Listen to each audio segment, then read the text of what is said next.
Hello, everyone, and welcome to the Chevy Chase Communities Forum for Democratic Candidates for Montgomery County Executive. My name is Lou Morsberger, and I'm the Vice Chair of the Board of Managers of Chevy Chase Village and a member of the planning team for today's event. We'd like to thank the 5 neighboring Chevy Chase area communities that are sponsoring this forum. They include Chevy Chase Village, the East Bethesda Citizens Association, Rollingwood Citizens Association, the Town of Chevy Chase, and the Village of Chevy Chase Section 5. We'd also like to thank Montgomery Municipal Cable for their assistance in producing today's event, including providing the AV equipment and team, live streaming the event, making it available on YouTube, and airing the event at a later date on MMCTV Channel 16. Let's have a round of applause for Montgomery Municipal Cable. I'm sure all the candidates appreciate that they are an invaluable part of our community. Worth mentioning that the video will be available to all candidates and the entire Bethesda Chevy Chase community afterward. A quick bit of housekeeping. Please silence your cell phones and other devices, and please minimize your use of the Lawton Center's Wi-Fi while the forum is in progress, as it could interfere with the MMC live stream. Today's Democratic Candidate County Executive Forum is the second of 3 candidate events this month at the Jane E. Lawton Community Center. The first event, a forum for Democratic candidates for the District 1 council seat, took place this past Tuesday, April 21st. That event offered great insights into the positions of all 3 candidates on issues ranging from housing and zoning to MCPS and the overall county budget. If you missed that forum, it's available on YouTube.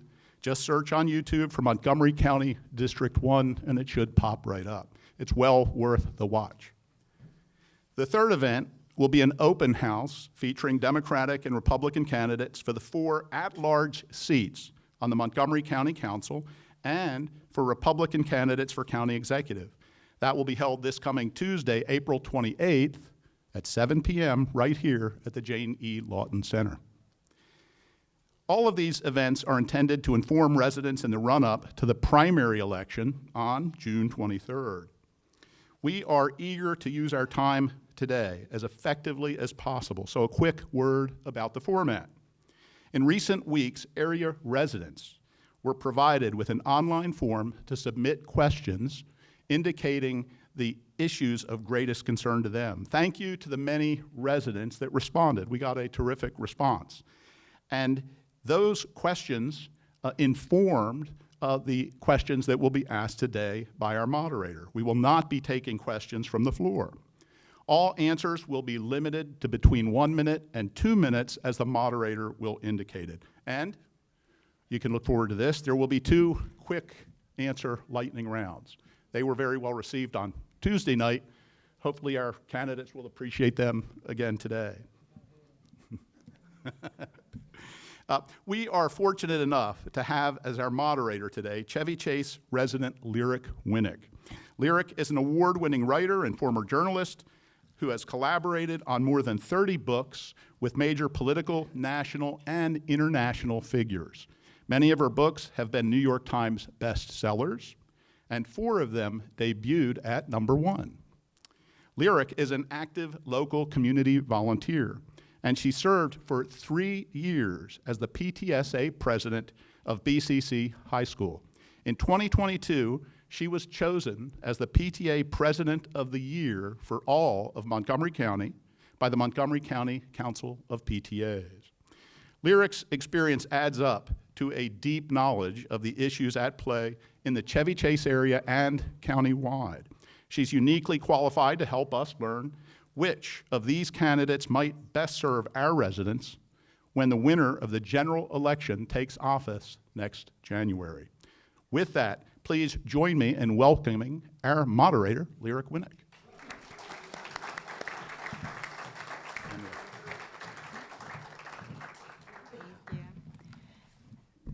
Thank you so much, Lou. Thank you all for coming on a chilly Sunday afternoon. And thank you all for the time and the effort you gave submitting questions and the attention that you've paid. This is probably the most consequential election in Montgomery County history, and your participation and our candidates' participation is vital to the future health of this county. I also want to take a minute to thank the 5 candidates who are here. Thank you for spending your Sunday afternoon with us. And thank you most of all for stepping up to run. That takes courage, it takes commitment. As we all can appreciate, it takes tremendous time, and you deserve our thanks. So we appreciate you. I'd ask you now to hold your applause until the very end of the forum, and we'll start with a very quick 30-second introduction from each candidate, going alphabetically. Good afternoon. Thank you, host, for inviting me. I appreciate that. I'm just a private citizen. I'm not a politician. My name is Mithun Banerjee. I live in Silver Spring, Maryland. I'm in Montgomery County for almost 2 decades, and in the United States almost for a quarter to a century. And I'm running for county executive for Montgomery County because I believe as a private citizen, the government is not working for us. Our tax is going high, there are a lot of corruptions in the government, and we cannot afford Montgomery County. It's unaffordable. Thank you. Good afternoon. I'm Andrew Friedson. It's great to be here. I represent this community on the County Council where I've served for 2 terms. I chair the Planning, Housing, and Parks Committee. I live in Bethesda with my wife Demi and our newborn daughter Joelle. I am running for county executive because this is the only place I've ever called home, and I'm concerned that we are at a crossroads and we need to make sure that Montgomery County is affordable and that we are economically competitive. And I don't want to see us losing the competitive dynamic and no longer being a vibrant place to live.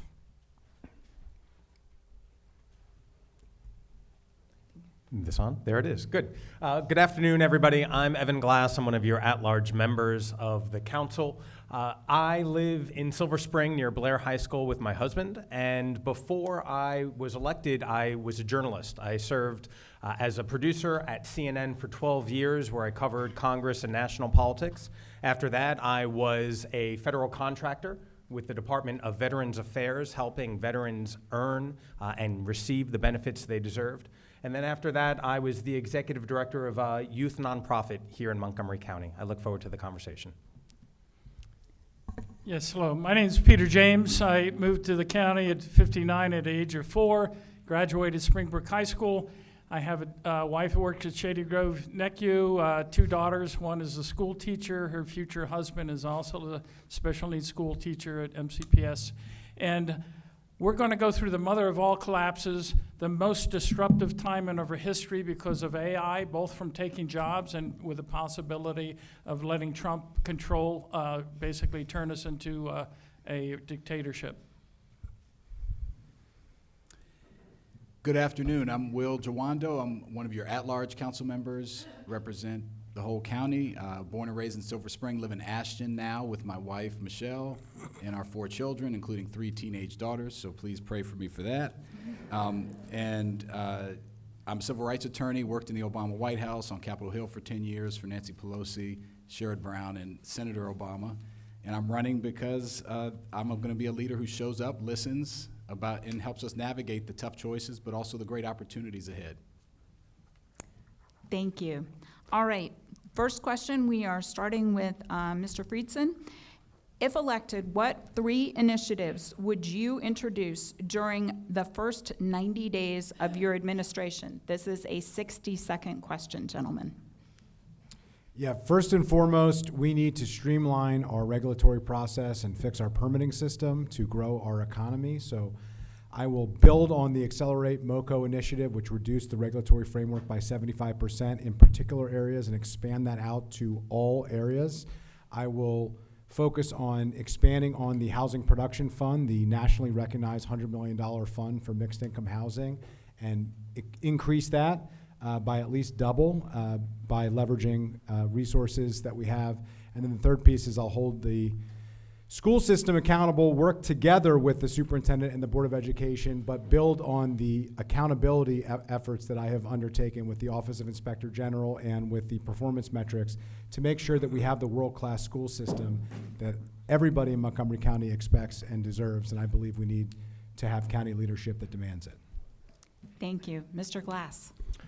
First three things I'm going to do. One, on day one, I'm going to hire a director of permitting services who's going to start going through decades of rules and regulations that might have been in place for very good reason, but are just outdated. We need to jumpstart our economy. We need to let small businesses get back into the business of the work they want, not get mired in our own regulatory system. Secondly, I'm going to visit every school cluster, recognizing we have so much diversity and so many different needs within MCPS that I want to go and hear what those needs are from each individual different community. And then third, I'm going to go to Annapolis. I'm going to meet with Governor Moore and tell him that Montgomery County needs assistance. We are the engine of Maryland, but also we have great need. And that is too often forgotten in Annapolis. And so I look forward to going with him and being even strong partners with him and our partners down there in Annapolis. Thank you. Mr. James. Yes, first thing, I'm going to eliminate congestion in the county. You'll all get an extra hour a day from not sitting in traffic. I will cancel the $400 or so million we're spending on bus rapid transit, and I'll put a prototype of this autonomous guideway on Chain Branch Trail between Bethesda and Silver Spring so everybody can experience it and see how wonderful it'll be. I'm going to cut out $1 billion off of the school's capital budget for, quote, planning, and use automated CAD and something called neural evolutionary algorithm to generate the optimal school system designs and replace the permitting system, not with a human, but with a smart CAD system that everybody can get online and design their own, and all the regulations will be automatically design rule checked, and you'll shrink the permitting process down from a couple hundred days to 10 days, and a lot more to come. Thanks. Thank you. Mr. Jawando. Yes, the first thing will be to appoint a cabinet that is the most talented and diverse in county history, leveraging, unfortunately, the many, many former colleagues in the Obama and Biden administration who were fired and many others. The second thing will be to establish a universal child care and affordable child care policy in early care and education. You want to unlock economic opportunity, send the hundreds of thousands of women and caregivers who left the workforce because of child care costs back into the workforce, and help our kids be ready to start school knowing that 90% of brain development happens 0 to 5. And then the third thing will to stop giving away our taxpayer dollars to developers to build luxury housing, which doesn't enable us to invest in education and fixing our roads and other infrastructure. So I will work to modify and or repeal some of these developer giveaways that have happened over the last few years. Thank you, Mr. Banerjee. Thank you very much for the question. So first thing I will do is that I will make sure we have less greed in our politics. I will reduce my salary, which current county executive making $232,000 approximately. I will reduce it to $120K, and remaining will go to the MCPS budget. And I will ask all my colleagues not to take more than $130K because we cannot afford to keep paying increasing taxes. Also, I'm going to freeze the property taxes for less than $1 million worth houses, and also work with state delegates to increase taxes for the houses those are worth more than $1 million. Create small business-friendly environment by cutting red tapes for businesses, including permitting. And also, I have time, so I'll add one more. Stop illegal deportation without due process. I'm a US citizen, and I have to carry my passport card in my wallet so that I avoid detention from ICE. This country, we don't have to live, a US citizen doesn't have to live this way just because I look like this. Thank you. Thank you. Second question, this is a 90-second question, and we start with Councilmember Glass. As part of the high-density development permits in Bethesda and Chevy Chase, the planning board promised that developers would build 13 parks and green spaces. To date, none have been built.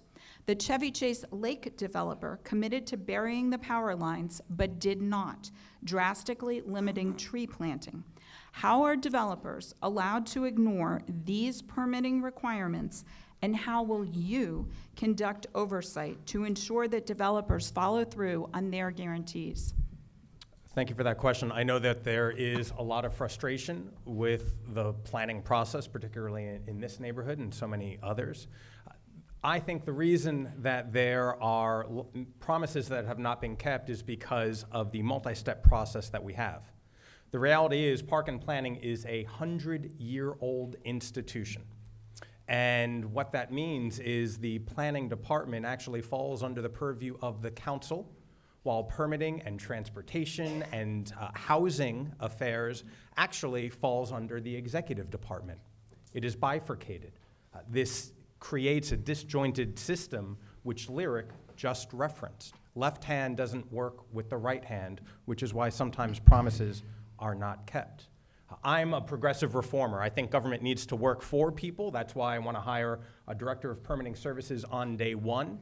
And it is also why I think that we should look at the Park and Planning Commission, a 100-year-old institution, and see how it can be updated and modernized and, quite frankly, streamlined. We are the only county that operates this way as far as I know. It's not necessarily working, not only for residents and communities, but I can also tell you it's not working for businesses and home builders either. It speaks to this century-old government problem. And as county executive, I'm going to assemble that team to figure out how to make it work better for everybody, because clearly it's not working well.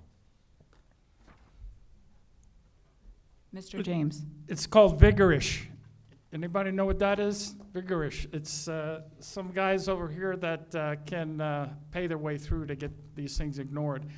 But I will actually look at defunding park and planning. And have you ever played the SimCity game or know what it is? It's an urban planning game. I'm going to give control over urban planning and oversight of the county to all the citizens. You'll be able to get online and see a 3D digital twin. It's technology NASA's been using for years. And every project, whether public or private, will be right on there. So for you to see it, it will be simulated. It will tie in all the impacts on water, sewer, school enrollment across the board, and you'll be able to track it as it progresses if these guys aren't doing what they're supposed to be doing. And by bringing technology, I'm going to bring tons of technology. This autonomous guideway system, they're putting them out in California, and that will be able to free up 25% of the land area in Bethesda, Silver Spring, and Wheaton, and all those by eliminating the need for parking garages and extra roadways, and those will be used for the free land for affordable housing, for putting in green spaces, for putting in bike paths, and these are little, you'll have to go to my website. This speed dating approach to hiring a chief executive is ridiculous.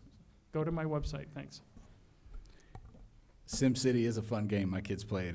You should try it out. So the number one contributor to local elections and to some of my colleagues up here are developers. That's why the things aren't done, because they have too much power and sway. They're partners. You got to work with them just like anybody else, and we will and do. But that's an issue. Two, and that's why I'm using public financing and I don't take those dollars. We have to have accountability mechanisms built in. It's, trust but verify. If you don't do something, there have to be consequences. There have to be clawback included in any incentive or agreement that's given. One of the reasons I voted against some of these 100% 20-year property tax giveaways is because there's no ability to modulate the incentive. Once you give it, it's gone. And so I think that's part of it too. I spent a lot of time in the White Oak sector plan arguing about burying utilities because it's a traffic hazard and it's actually horrible for kids and people with disabilities. And again, these are things you have to strike a good deal. It's not that we're against getting things done. It's that you have to make sure you're listening to community, that there are real consequences. Last thing I'll say, my first master plan, the Veers Mill master plan, I said, well, let's use some land, public land, to give half of it to the developer and half to the HOC. And they said, well, that'll blow up the deal. 3 days later, they came back and said, actually, no, it's fine. We have to have a better negotiation with these folks. Thank you. Mr. Banerjee. I'm a small business owner and I'm struggling in Montgomery County because county is not business friendly. That's why, not me, but the controller of Maryland said, people are leaving Maryland and as well as Montgomery County. This is not a growth. This is not a good economic growth. So the establishment politicians are failing us, to my personal opinion as a private citizen. So what I will do is that we're gonna have a robust contract. Before we do that, under my administration, the government will go to the 7 district, have monthly meetings over there, and have draft requirements, what exactly their needs are, and then put those requirements in the contract while drafting it with the developers, so that community needs are already met in the contracts, number one. Work with the developer and public to address the open issues right now in open settings. And also hold the developers accountable based on the contract, what they are not meeting for public. And also, we need to understand that developer has a right to Citizens United, but unfortunately, are you sure that a candidate getting almost $2 million will be working for the general public, not for the developer? Ask yourself. Thank you. Mr. Friedson. The question here is, who is going to execute the commitments that are made in a master plan? The Bethesda Downtown Plan promised parks. It was one of the key things that the community wanted, and ultimately it's the focus that I will work on as county executive. The county executive's primary role in master plans is not policy, it's execution. Nobody has fought harder, worked more on the specific parks in this downtown area than I have on the county council. And nobody has worked harder anywhere than Barney Rush on the Farm Women's Market and some of the other key provisions.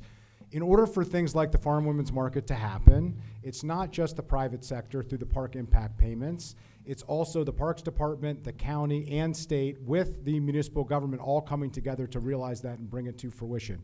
We've been working towards that. It hasn't been followed through on to the extent that I wish it could. It won't happen unless the town of Chevy Chase steps up the way that it had under Barney's leadership. I will see that through. I have been working on that from the beginning and will continue to work on those issues. I also pushed for the park impact payments to be increased when we brought back up the plan for the minor master plan amendment. The only way we're going to get the parks that we want to see in downtown Bethesda and the surrounding communities is if we see that development. That's the way that the plan was set up ultimately. But we also need to make sure that as those dollars come in, it's additive, not the only funding mechanism that is used, because that wouldn't be fair. That wasn't what was committed to the community, and I have demanded that repeatedly. Thank you very much. This next question is 60 seconds, and it starts with Mr. James. Although crime is down in neighboring Silver Spring, residents in Bethesda Chevy Chase feel less safe. Daytime cars, smash and grabs, and organized retail theft are common. Street takeovers by dirt bikes and cars are rising. What 3 things will you work to immediately change about the current approach to public safety to make residents feel safer in their community? Well, as Mark Cuban, Shark Tank guy, says, sales solves every problem. I'm going to be generating the world's best government control system, the world's best transportation system, and I'm going to sell it to other jurisdictions. Throughout my 50-year career, I've generated hundreds of billions of dollars for Fortune 500 and high growth rate companies.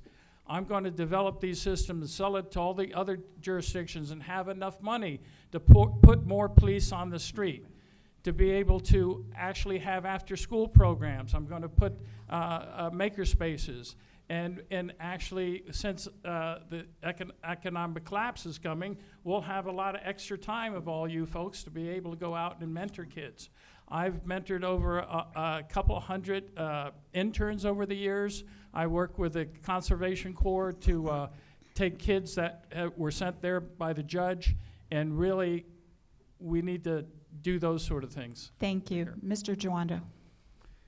Thank you. And Peter also benefited from my Summer Rise kids, and which is part of the answer to this question. So you want to have youth doing something that they are not doing, antisocial behavior. Invest in after-school programming. Invest in summer jobs programming. I created Summer Rise 10 years ago as its first executive director. Thousands of students have participated.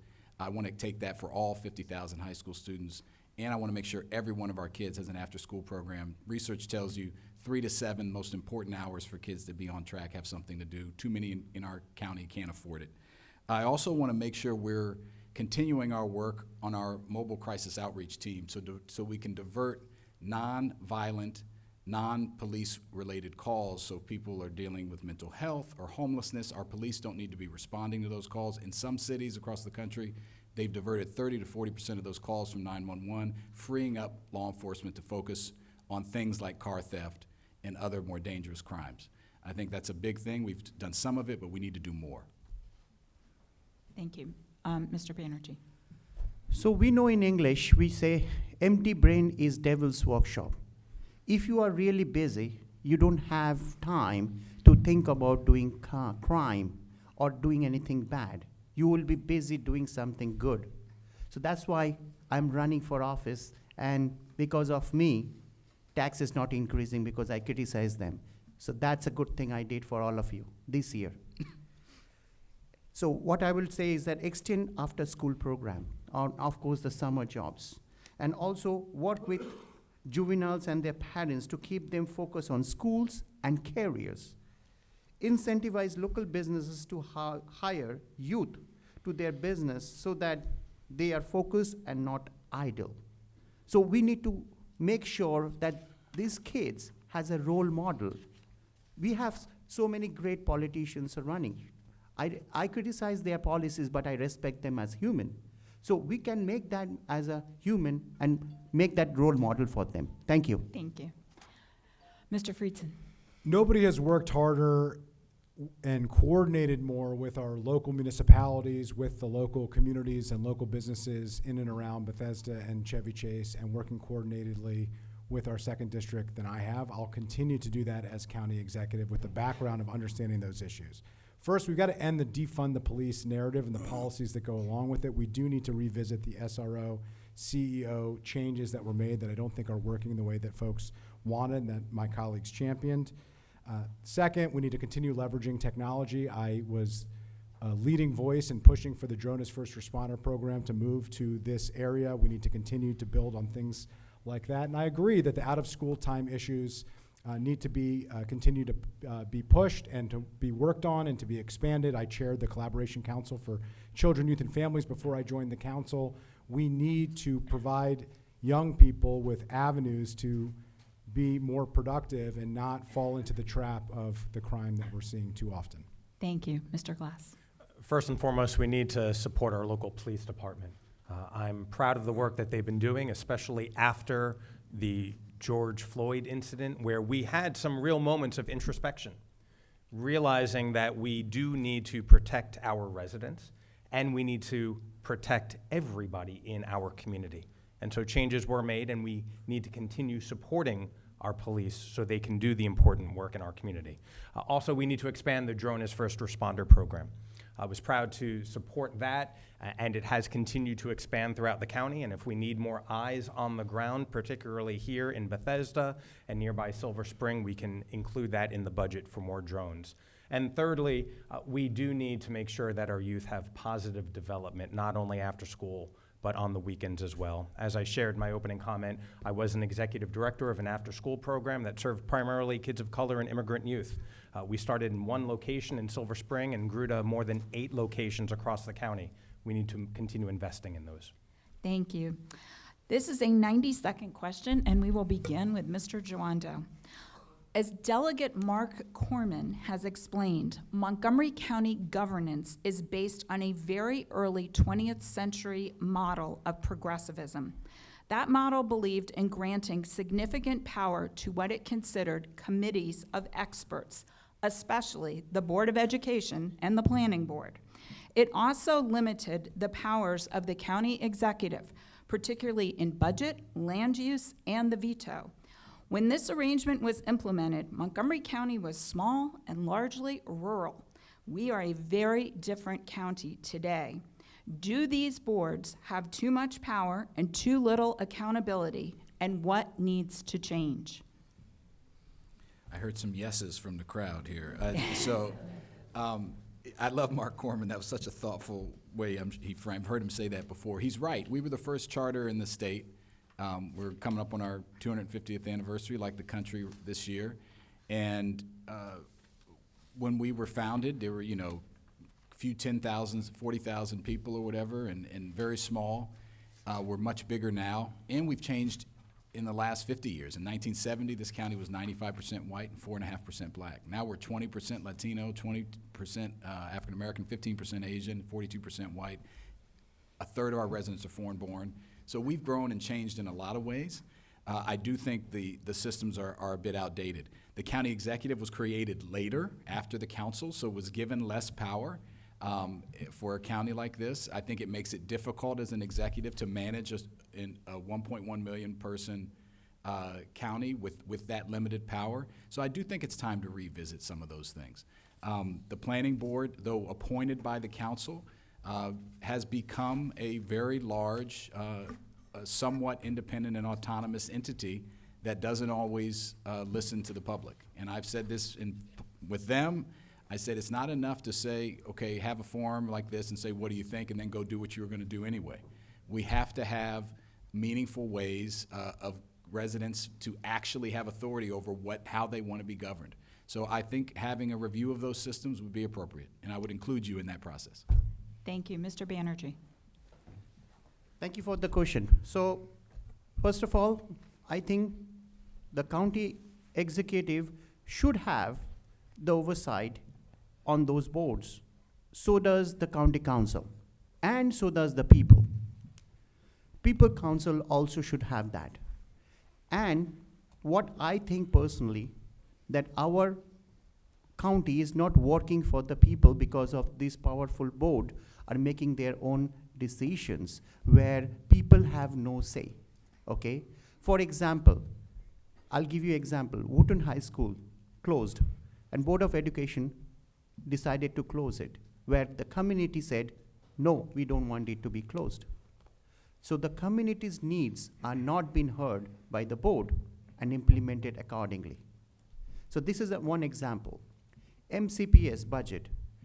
Current county executive is saying the county council as well as county executive should not have any say who MCPS should hire and how many teachers should they hire. So I said that doesn't work because our county 50% or more budget going to MCPS. So there should be an open transparency and accountability. So every program, every money, every dollar, wherever the money is going, we should track them, and public should have a right to know where is this coming. Like MCM Media is getting $2.6 million approximately, and Renters Alliance $259, and not including me in the county executive forum. Thank you. Thank you. Mr. Friedson?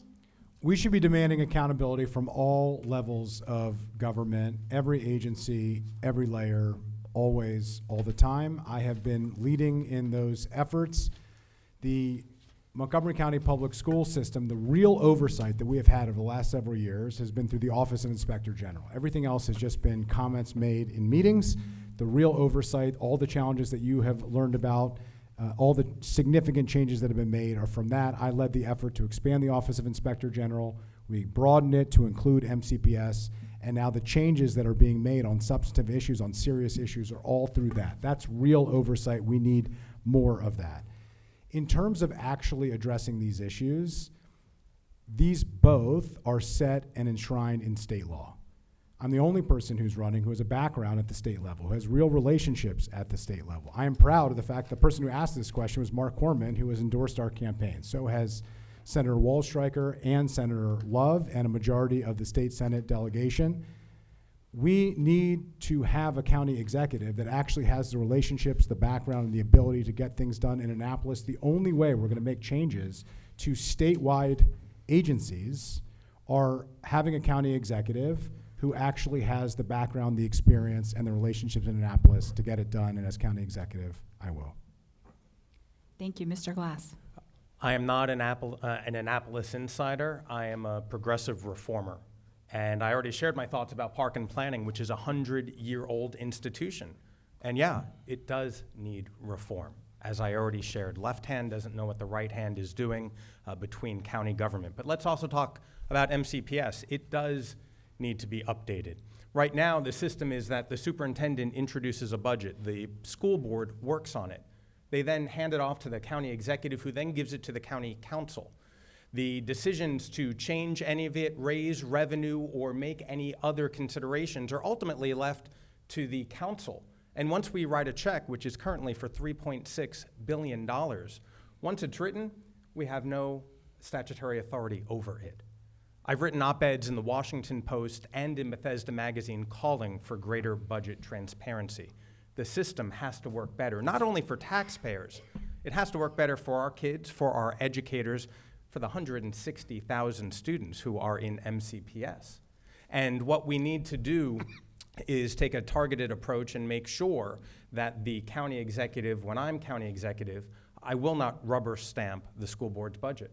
I am gonna meet with all stakeholders, with parents, with educators, and with taxpayers to make sure that our budget serves the needs of the entire community. But just like MCPS and just like park and planning, just because a system hasn't been in place for decades doesn't mean it needs to remain that way. Thank you. Mr. James. Well, I can't possibly meet with 700,000 people. So, but I'll build this system where all of you will be in control. First of all, the school board's a little different than the planning board. The planning board was founded by Brooke Lee, who was an avowed racist a developer and basically the party boss for the Democratic Party in the county. This was to keep people of color out of certain neighborhoods. And since it's not a Republican form of government, which we are guaranteed by our Constitution, I wouldn't recommend any funding for it. Instead, let the people do the planning. I've done several smart CAD systems that will accelerate the planning so fast and take into account all the things that come off of a project, like roads, schools, all the infrastructure. And as far as the school board, I'm already working with 2 forensic accounting firms in Bethesda, and keep watching my website. I'm pulling my hair out trying to get the county to give us any information. So I'm the only candidate up here that's actually done forensic accounting for big 8 accounting firms on very large corporations out in Silicon Valley. So I am sure I'm going to find billions of dollars worth of corruption, inefficiencies, and just misappropriation of money. Thank you. This next question is 60 seconds. We'll begin with Mr. Banerjee, and after this comes our first lightning round. So get ready. 60 seconds. What is your position on single-family zoning? Do you believe there is still a place for neighborhoods zoned exclusively for single-family homes? Thank you for the question. So I believe personally, I have single-family homes, and I think my community, they love single-family homes. Now, maybe there are some communities may not like single-family homes, may use multiple family house. So I'm not going to give a medication for cough syrup to a person who have a fever or person who has some other medicine to say, okay, you have to take this. No. So that's why under my administration, we will have a team meeting with the 7 district community leaders and ask what they need and serve them accordingly. If they want single-family zoning, they get single-family zoning. If they want multi-unit family zoning, they get multi-unit family zoning. So for me, I will be reporting to you, serving to you. A government is of the people, for the people, by the people, not like the one is happening now. Thank you. Thank you. Mr. Friedson. If you want to know what I'll do, look at what I have done, and I'm proud of the record of working together with community members, including many people in this room, on these issues, which are complicated, which are challenging, which are emotional. Ultimately, we found a balance and a compromise between what was originally proposed by Councilmember Jawando in essentially eliminating single-family zoning within a mile of transit with virtually no restrictions, and another proposal by Councilmember Reamer, what the planning board put forward based on those ideas to what we ultimately decided, which was a thoughtful, reasonable compromise, which focuses on the major corridors, doesn't deal with and doesn't change zoning within the interior of residential neighborhoods, put in thoughtful protections, limited the heights, required workforce housing, and put in a number of different ways, including not allowing anything to happen by right, to go through a formal process to address many of the stormwater, parking, and other dynamics that were addressed. If we are going to address these issues, we have to be thoughtful, we have to be reasonable, we can make progress without running roughshod over the process, and I think we did. Thank you. Mr. Glass. The answer to the question is yes. So many of you were engaged in the conversation when the planning board originally proposed getting rid of single-family zoning across the entire county. What that would have affected are 200,000 single-family plots of land. 200,000. What the council ended up doing over the course of a year and a half, was refining that policy so that there are only 2,500 pieces of property only along major corridors where there's bus, near transit, and other major thoroughfares, and allow those homeowners to build a duplex or a triplex, essentially. Now, the reality is any home across Montgomery County, you can tear down the home and build it into a much larger home by right. And so what we've now allowed is a home only along those major corridors to be a duplex or a triplex if the homeowner wants it. When you look at the totality, it's 1% of all the property. So 99% of all property still remains single-family zoning, and the answer to the question is yes. Thank you. Mr. James. Well, go to Peter4moco.com and look at my transportation system. Part of the problem of locating housing is that you can only get so far in a 15-minute ride. I'm going to expand that area by 4 times. So that gives us a lot more choices of where we can reasonably put homes and not be impacted by transportation issues. So instead of doing transportation oriented development, I'm going to do people-oriented transportation. And this means, like I said, we're going to get at least 35% of the land area back in the down county. So there'll be plenty of land to put the types of houses. And I'm not going to be the one to decide. I want the public, the neighborhoods, to be able to decide what goes in their community. And so, but taking the power away from these ivory towers and giving it back to you through this technology, it's something that needs to be done. Thank you. Mr. Jawando. Thank you. Yes, it was this room and many other people that helped limit the damage of what was proposed by planning.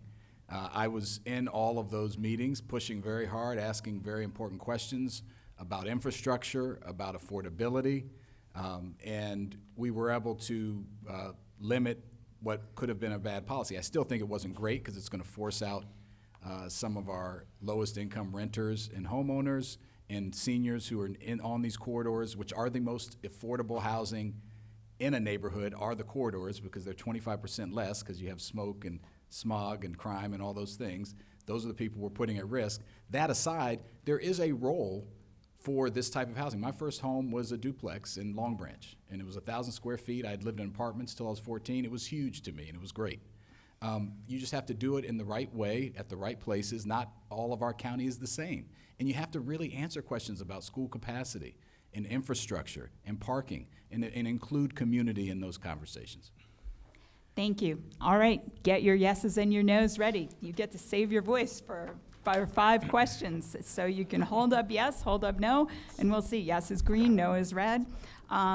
First, is the MCPS budget too big? Yes or no? A no from Mr. Glass, a no from Mr. Jawando. Everybody else is a yes.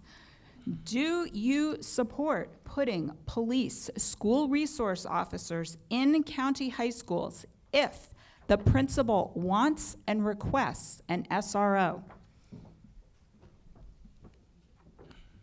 Okay, we have extend my time. I can do that, you said. Well, not Well, you really can for hold the the yes sign or up a lot no, longer. but we're gonna, okay, a no. That's the one thing you can pass. All right, so Will you commit to restarting and funding the Office of People's Counsel to help residents navigate complex county permitting and other regulatory legal issues? All right, pass. Okay, that's fine. There's a no harm, no foul on the pass. You are allowed, so that's it. Okay, everybody else is a yes. All right, to raise more revenue, County Executive Elric has proposed a group of special taxing districts in Montgomery County. Do you support the concept of special taxing districts, yes or no? Concept? The concept of well, special yeah, taxing that's hard to- districts. Okay, yeses from the 3 council members, a no, and a sideways from Mr. James. Or the devil's in the details. A no from Mr. Banerjee. Okay. And then last of our lightning round, do you support the general premise of the governor's recent Starter Silver Homes Act, including a maximum lot size of 5,000 square feet and up to 3 townhomes counted as one single-family home? Where? It haven't- didn't pass in I haven't Annapolis, followed but it. this is the concept, the premise. I don't know enough. Okay, all right, we got, everybody's used their I'm in Rockville, passes not and Annapolis. Yeah. their other stuff. We had some people who said they were single-issue voters on that. All right, now we are on to question 6. This will begin with Mr. Friedson. We're turning to the environment. The massive Potomac waste spill has been catastrophic. Residents have seen a lot of arguing over responsibility, but not a lot of leadership. What actions will you take if elected county executive to ensure that a similar disaster does not occur again? This is a 60-second question. Yeah, it's a regional challenge. We need a regional response. Ultimately, the county executive has a significant role, needs to be working with the mayor in DC, with DC Water, WSSC, also with our municipal partners. My biggest concern right now is, number one, how do we make sure that this doesn't happen again? And number two, how do we ensure that the cost for the cleanup isn't borne by our residents? Right now, based on the deal that was already in place, Montgomery County residents and Rockville residents, for instance, are looking at paying potentially 1/3 of the cost of the mitigation. And we don't know what that cost is going to be or what the impact is going to be on your bills. I'm very concerned about that. My first order of business as county executive will be bringing all the stakeholders together, getting a handle on what the cost is going to be, what the cleanup is going to be, making sure that we mitigate the impact on your cost burdens, and then number two, making sure that we have all the parties involved at the table to address this issue moving forward, to make sure that the problem that happened doesn't happen again, because we can't afford it, our environment and our community can't afford it. Thank you, Mr. Glass. I chair the Transportation, Environment, and Infrastructure Committee. I work very closely with WSSC. What happened was a mess, but the reality is we have aging infrastructure. So many of our water mains are so old that roughly 1,900 burst last year. 1,900. And so there are calls on in Rockville not to fund WSSC. I have funded WSSC's budget every year, making sure they are good stewards, making sure that there are personnel reductions, making sure that the money is there to fix our infrastructure. Not all of us have supported WSSC's budget, but when I know that 1,900 pipes burst, I'm going to support that budget. That doesn't mean that there's not inefficiencies to be found, but as chair, I've been making sure that they are as efficient with that money and have all the money to keep our drinking water clean and safe. Thank you, Mr. James. There's not just inefficiencies, there's out-and-out corruption. There was a $120 million Oracle billing system that a lot of shenanigans and relatives were involved, and it got pushed under the rug. That was a $2 million system, and right after they implemented it, a lot of people's water bill went up thousands of dollars. So this is like the $600 million Obamacare website, which is a $2 million website. So I've been over there. I got a robotics company. I said, the law says you have to dig within, when you get within 18 inches of a pipe, you got to hand dig. So there's like 7 guys out there, each trading places. I said, why don't you put a ground penetrating radar and dig within 6 inches and save a lot of time? But as Mark Cuban says, sales solves every problem. So I would defund or make it democratic and have these people voted. I'll go ahead and go my extended time. And actually maybe take over that process. But there's technology called predictive maintenance, and what it does, it uses sensors to listen to the pipes, and you can actually predict when things are going to fail to know that when to put maintenance. So just being able to apply modern day technology, we're 30 years behind. Me and my brother did development for, well, go to the website. All right. Thank you, Mr. Yeah. Juanda. Couple things. The age was a problem. That was built in 1962. It's like a lot of our water main and pipes that are broken. We need to continue to invest in our infrastructure to avoid future problems like this. You want to prevent this from happening again. Then you have to do really smart kind of systematic review of where the most vulnerable points, because not every place is as bad as everywhere else. And then we fix those and prioritize those first. And that's going to take more accountability over WSSC and early investment in early warning systems as well. And another one you might not think of is let's not build any new mega data centers, which contribute to runoff in Virginia. It's a big problem. They're contributing with how they're polluting the water and heating it up, and that can also contribute to more runoff and issues. And then coordination with other local jurisdictions so that you're not bearing all the cost is an important part of it too. I would agree with that. Thank you. Mr. Banerjee. Thank you. So everybody saw how horrible the situation was, that our sewer was going on the Potomac River. People couldn't able to touch it. And our establishment politicians said they were built those pipes 1962. So these people are in the office for last 8 years. Why didn't you do anything? They are getting $167,000 a year. The Lieutenant Governor of Maryland, Aruna Miller, my Facebook friend, is getting $165,000. Don't they have accountability to this? So once I get elected as a county executive, I'm gonna make sure that WSSC should not work like a federal government, should work like a private sector, and hold them accountable, hold them transparent, and make sure where each and every dime, even penny, goes so that people get the service and these horrible pipes change immediately. Thank you. Thank you. Question 7 is a 90-second question, and we are going to start with Mr. Glass.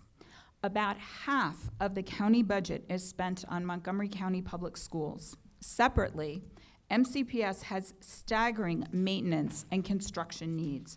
Nearly $250 million is required just to repair bad HVAC systems and leaky roofs.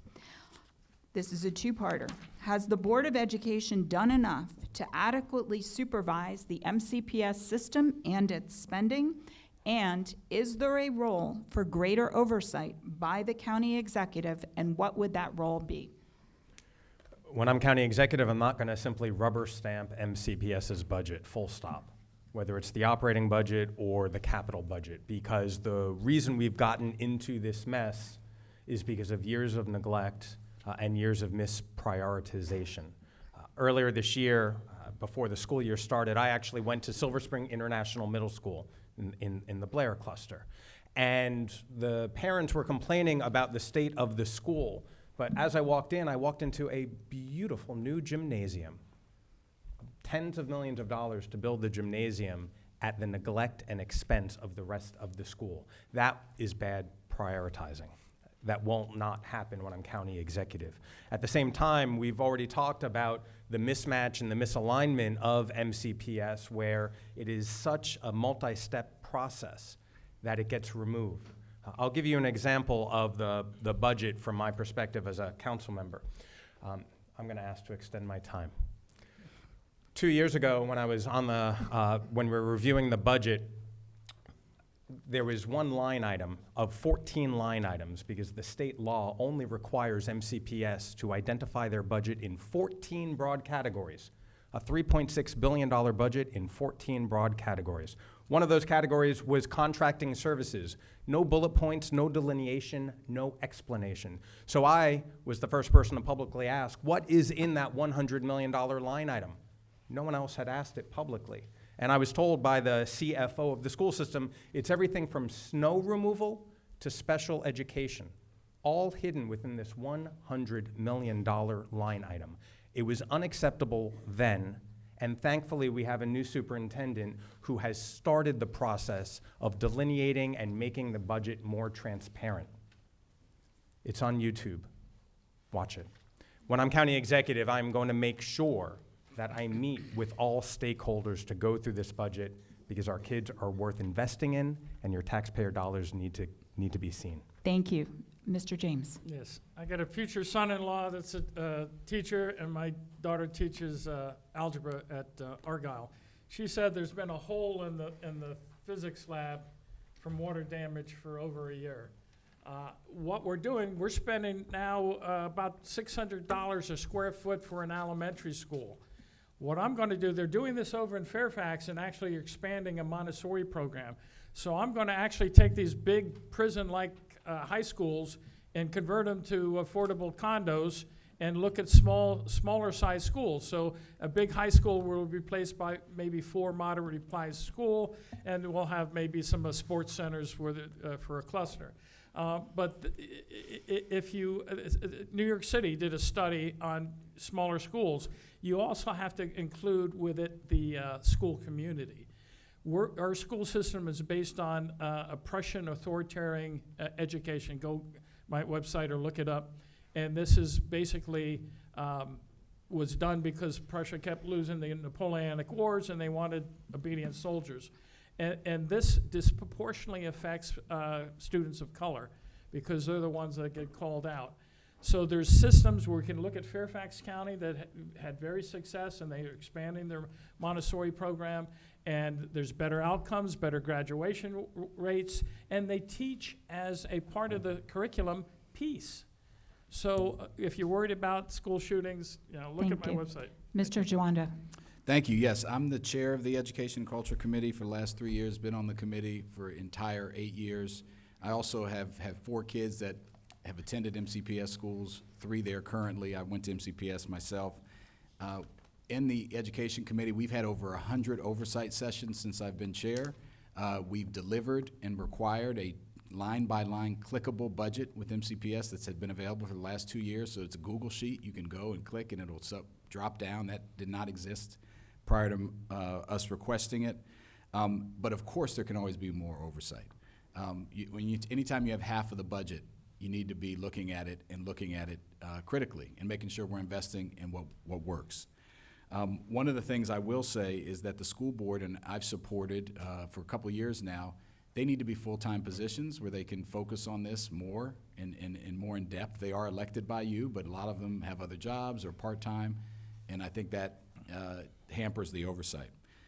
The other thing I'll say, and I'm going to extend my time on this one too, is on the bonding. We have 211 schools. I've been in over half of them, physically, in over half of our 211 schools in my last 8 years. We have a $5 billion hole in the budget with infrastructure in our schools. We are spending the same amount on government bonds, in part, which go to fix schools and roads, that we were 15 years ago, in real dollars. What can you buy 15 years ago, today, anywhere close to what it cost then? Nothing. And it's even worse with this kind of stuff. An HVAC system costs 3 times what it cost 5 years ago. We're bonding $300 million. I put a motion to increase our bonding at a AAA bond rating. If it was to keep up with inflation, we would need to be borrowing $550 million today. My colleagues voted against that motion. There's no way we're going to solve this problem. It's just like your home. If you keep kicking the can down the road, you're never going to fix it. We have to start. Thank you. Mr. Banerjee. This is very important question because you know why? Because almost or more than 50% of our Montgomery County budget is going to the MCPS. And that's where all the expenses are happening. So in order for us to not have an oversight and not have a transparency to the last dime or a penny, the question should not be even there. You are holding the public fund, you are using the public funds, public should have oversight on it, period, done. No more argument on that. The reason why I say this, because our MCPS is failing us right now. You know why? Because the superintendent is making $360,000 in 10 months, almost double the salary of the governor, who is making $184,000. MCPS budget should be tied to MCPS performance. You perform well, you get more. You don't perform well, don't ask. Former superintendent was let go to receive a golden parachute. I, coming from private sector, working for Microsoft and Oracle, never heard that. And also, criminal background checks were not done, but they were coming close to our kids. Very shameful. Former principal fired for sexual misconduct, put it in the rug, only exposed with the media. Battery bus contract were awarded illegally stated by the state. And also very recently, there was a video leaks happening from the girls' locker room. Thank Shameful. you. Thank you. Thank you, Mr. Friedson. Short answers. The first question, should there be enough, and is there enough supervision by the Board of Education? The answer is no. Can there be more by the county executive? The answer is yes. I'm the only person who's running who has a background doing public school construction at the state level at the Board of Public Works through the IAC. Other jurisdictions do this better than we do it in Montgomery County. We have to acknowledge that.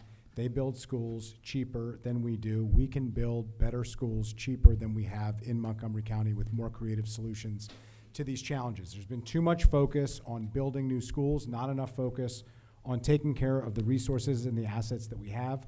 We have dozens and dozens of old school sites. We are standing in one right now, or sitting in one right now. This is where my mom went to junior high school. Rollingwood Elementary School that Leslie and I have worked on has been a holding school where it hasn't been well maintained, and we don't know what's going to happen to the community there. That's where my mom went to elementary school. Radnor Elementary School, where I've been working with the community on that.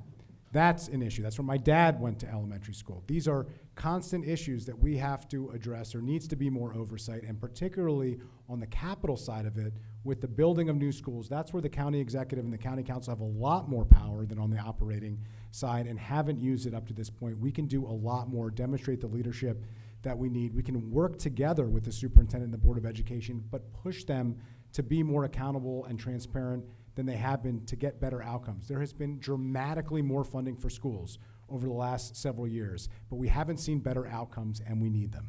Thank you, Mr. Glass. I think we started with me. Oh, that's right. I'm sorry. I'll go again. Thank you. No. Transparency. Really That's extending right. his time. Yeah, I Right. know. Ooh. All right. And the extend your time card only works on one question. So if you've played your card, you're done. How long is the extend time? 30 seconds? 30 seconds, yes. All right, if you were one of the lucky ones who was here on Tuesday night and is a repeat customer, thank you very much, first of all. But I think you remember a portion of the program that was quote unquote the uncomfortable question or the Achilles heel. We are back with that again. So all candidates have an Achilles heel, a perception that fairly or unfairly they must work to overcome. D1 residents, or our residents in Bethesda Chevy Chase, have raised a variety of questions and concerns for each candidate. And I would like, and some of them have actually been a few veiled jabs from your opponents up here, so this is an opportunity as well. I'd like to give each candidate an opportunity to respond directly to, if I can really mix a metaphor in a democratic forum, the elephant in the room. Mr. James, you frequently reference your business expertise. Montgomery County is desperate for jobs. Why are you not out starting a business that could change the lives of fired federal employees and many others, rather than here as a long-shot candidate who last time received fewer than 2,500 votes? 2 minutes. This is your 1 2-minute question. Oh, my 1 2 minute. Well, first of all, these guys have got millions of dollars. There's some new technology out that's going to let me reach many more voters this time around. But the reason I'm running is because the last 4 years are going to be nothing like the next 4 years. Jamie Dimon just said when the credit cycle turns, it's going to be much worse than people expect. If you've got private debt shares, you can't get your money out. We're going to go through the worst collapse. Part of it is because AI is taking jobs, and it's an accelerating pace. We have to, I'm running because we have to come up with solutions in a different paradigm. My solution is to make you and the workers owners of the technology. We're here, Elon Musk is telling us, oh, you're not going to need jobs, you're not going to need money. And do you trust him to take care of us? So what I want to do as county executive, I want to take all those people being laid off, that a lot of them are contractors and developers, and replace Oracle, Microsoft, all the software that the county spends hundreds of millions of dollars on, and make it not a surveillance system. And then sell it to all the other jurisdictions that don't particularly like Trump and his neo-fascist buddies, and generate money. Like I said, in Qatar, you don't pay taxes, and you get free health care. I'm going to generate so much money, and we really got to look at this, changing our paradigm. Jobs are not going to exist like they used to. There may be a few jobs left. We need to do something now to address that issue. Thank you. Thank you. Councilmember Joando, you have had a rocky relationship with our public safety community. From SROs in schools to traffic stops, you have repeatedly questioned Montgomery County's policing policies. In 2023, the county's police union and government employees union jointly said, Mr. Joando's constant battle against law enforcement has not helped to make Montgomery County any safer and has resulted in low morale and high turnover in all public safety jobs in the county. Today, the county is 200 officers short. The independent city of Gaithersburg is more successful at recruiting new officers, and county law enforcement say they are skeptical of a county executive, Joando. How do you respond to voters concerned about your approach to public safety and lingering tension with our public safety community? Appreciate the question. I'm unique in that fact that I've actually worked at the police department. Some of you probably don't know, when I got out of high school, I was an AmeriCorps member, and for a year in the 90s, I worked with the 3rd District Police Station, played McGruff the crime dog, and logged evidence, and have great mentors. Former Lieutenant and Assistant Chief Daryl McSwain, who was the Parks Chief of Police, is supporting me in this race. I have many police officers that are supporting me in this race. Look, when you're trying to change a system that started as slave patrols in the 1700s and now has become modern law enforcement, where almost 80% of the people incarcerated in Maryland are African American like me, that's going to be a tough system. You're going to ruffle some feathers. But the policies that I pushed for, and I'm proud of pushing for, and that were voted on unanimously by everyone up here and other colleagues, include things like you can't shoot at a moving vehicle, you can't choke people. If you see an officer committing a crime, you have a duty to intervene and stop that officer from committing that crime. If an officer kills a resident, it has to be an independent investigation. His own officer shouldn't investigate it. These are things that are not controversial, but what is controversial to some is that I'm raising them. When I raise the issue in the schools, that's actually working, contrary to popular opinion. We had a 400% increase in Black and Latino students being arrested under the old model. Now, under the current model, where police are still in schools, they're still there every day, they're still assigned to a cluster. Just last year, there were less than a dozen students arrested. And fighting is down. We still have an issue with guns because there's more guns than people in the U.S. That's a national problem, and there are solutions to that. But I work with police all the time. I passed the Community Informed Police Training Act that the police supported. It added an extra 30 hours at the academy on things like communication skills. You ask a good police officer what's the best thing they can do? Communication. So it's not as cut and dry as some of the critics would say. Thank you. Mr. Banerjee, instead of building deep grassroots support for your candidacy, you filed lawsuits against forum hosts and are constantly threatening litigation. All of this costs money, it costs time, and it costs resources. How is that a productive use of anyone's time and resources in this election? Follow the law. Simple as that. if you follow the law, I will not have any ground to file a lawsuit. Because I am not only running for myself as a private citizen, but also making sure that tomorrow if you decide to run, you get an equal opportunity to present your case to the voters. I'm a minority person of color, Asian American and immigrant. I've been removed from the panel, from the Montgomery County Renters Alliance MCM media. Both of them getting money, public funds, and 501c3 organizations. How corrupt it is that the IRS rule says you cannot get involved in an election interference and promote one candidate against another. And these people are funding these people, the organizations, and Matt Losek is getting $173,000 a yearly salary, $1 less than, $1,000 less than the senator, Angela Alsobook and Van Hollen. Making more money than the lieutenant governor, $165,000 a year.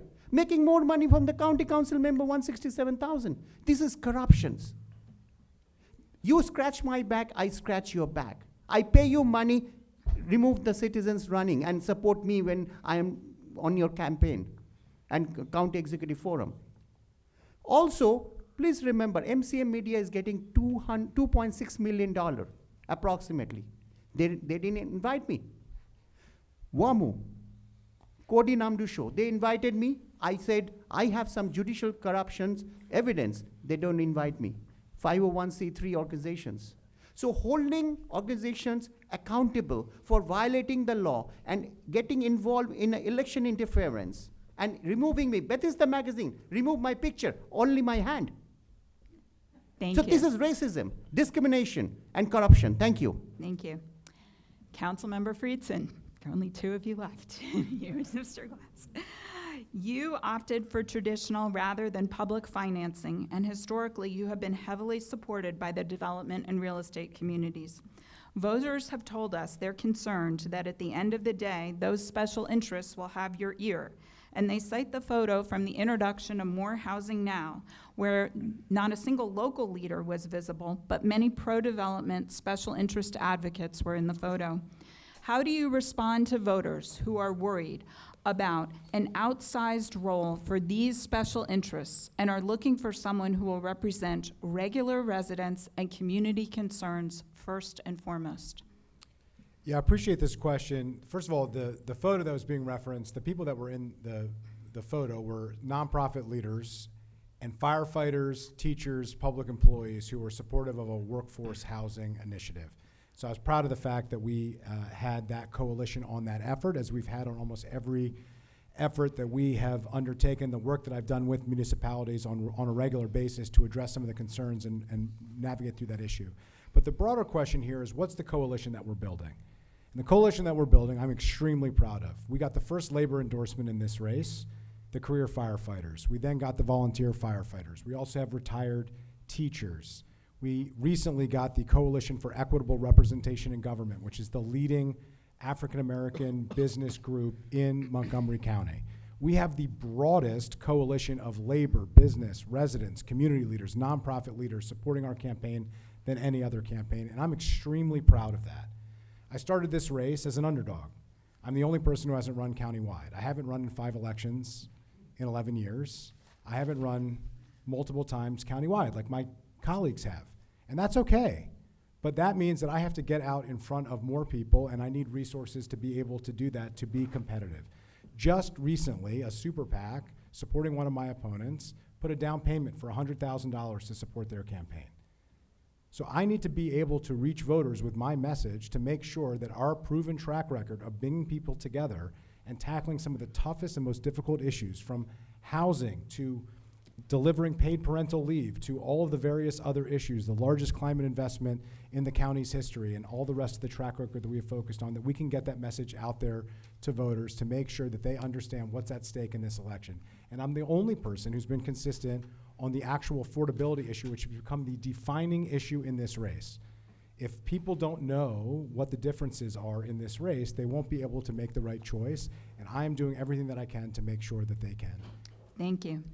Councilmember Glass, You have been very visible on national issues, such as the recent MCPS case before the Supreme Court, and also actual backyard issues, such as banning gas leaf blowers and bamboo. However, some residents told us that on key bread and butter county issues, from housing policy to rent control, taxes, and the budget, they have found you missing in action and avoiding the controversial topics. While you say that you are listening and asking questions, you also haven't taken the lead on proposing alternatives or committing early to a position. How do you respond to voters seeking a clear track record and proactive leadership on the tough local issues currently facing the county? Can I pass? No, I won't. No, I appreciate the question. I'm a former journalist, and I will never apologize for listening and engaging. In a community with 1.1 million people, I sometimes think there are 2 million different opinions, and they're all worth listening to. Everyone's concerns are legitimate.